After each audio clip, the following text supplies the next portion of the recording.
kami ay magsasagawa ng batay na rin sa order sa amin ng aming chairman at CEO na si Manny V. Pangilinan.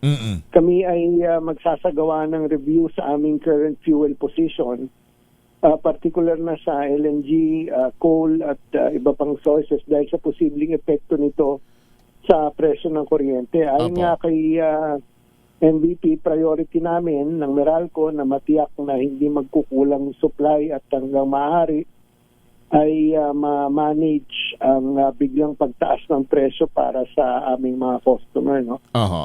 Kami sa Meralco, Henry, we are working very closely with government in monitoring the situation in the Middle East. At kasama doon sa aming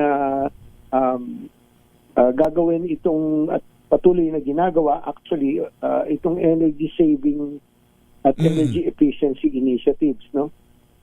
In terms of yung buang supply, Opo, yung stability ng murang supply ng kuryente dahil dito nga po sa nangyayaring ito sa gitnang silangan. Ano ang ginagawa ng Meralco? We are sufficiently contracted. I think we're sufficiently contracted. But of course, meron pa tayong pag sinabi mo kasi, Henry, na murang kuryente, medyo sa ngayon, hindi ko pa ma-assure yan. Although kami, we're monitoring the situation very closely. Kasi alam naman natin, hindi naman natin kontrolado yung nangyayari sa Middle East. Exactly.